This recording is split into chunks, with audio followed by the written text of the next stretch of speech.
it's been a while since I've done a sit down, chat to the camera without a script kind of video, but we're doing that today, so let's see how much of a mess this is. I originally wasn't going to film a video about this because there's been a few people who have made really excellent videos about it, but it's just playing on my mind quite a lot and I like to kind of weigh in on it because it is something that I really care about.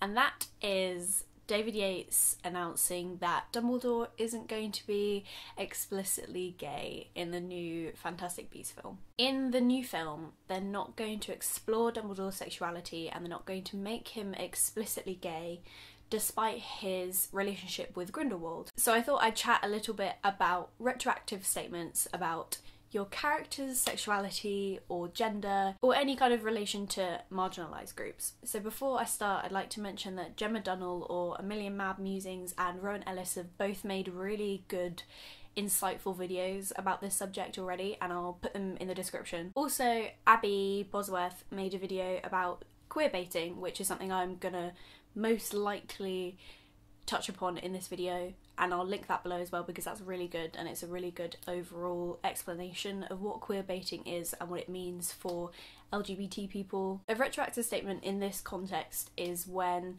an author such as J.K. Rowling states something about one of her characters after all of the books and films are published on social media. So that statement isn't actually represented anywhere in canon, which canon is either the books or the films. So in this instance, her retroactive statement is saying that Dumbledore is gay, even though that isn't represented anywhere in any of the books or films. Not to mention the fact that there isn't a single LGBT character in any of the books or films. But we're just going to gloss over that, like J.K. Rowling does every time she glory hunts from any kind of audience.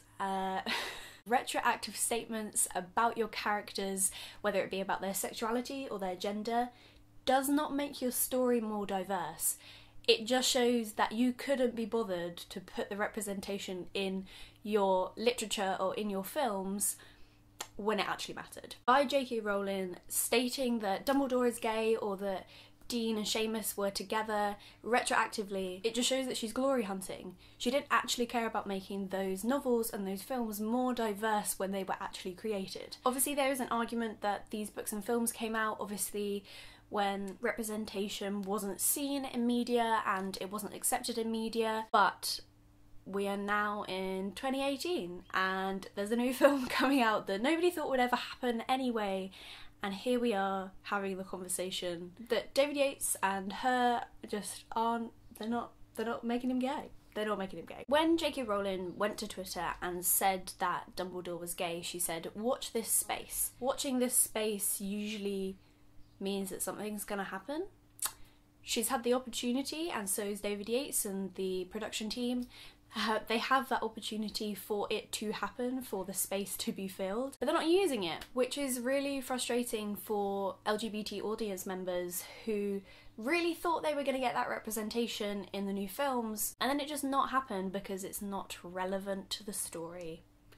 Boy, I love being not relevant. Although J.K. Rowling's excuse for this is that if you're a worldly reader, you would have seen this relationship between Dumbledore and Grindelwald.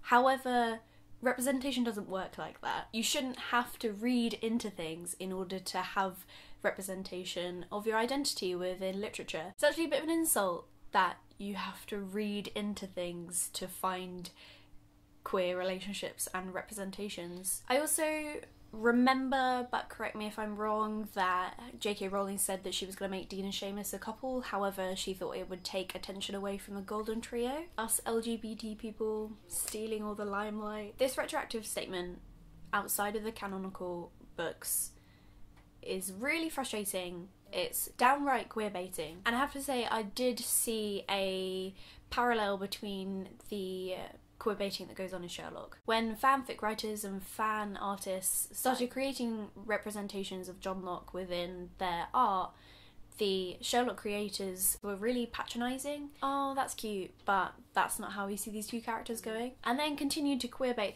their entire audience. J.K. Rowling made this statement about Dumbledore, has played on it for years. They now have the opportunity to actually put it into motion and have this queer representation, but they're not going to. It's just really disappointing to see that they are downright ignoring the fact that we've all sat here and watched this space for so long. This is not to say that I don't like Harry Potter. If you watch my videos or follow me on social media, you'll be very aware that I adore Harry Potter. But as summed up by Hannah and Marcel on Witch Please podcast, forever plugging that podcast, you can be a critical reader of something and love it at the same time. I do completely understand that obviously people like to take validation in the fact that the creator of something you love validates your ideas and your theories about specific characters and specific situations, which is obviously perfectly fine, but don't stop believing in particular characters or giving up on theories you have about these creations just because the creator has. You deserve better representation and creators who are going to give it to you. So if you have any ideas or opinions about all of this, please leave a comment below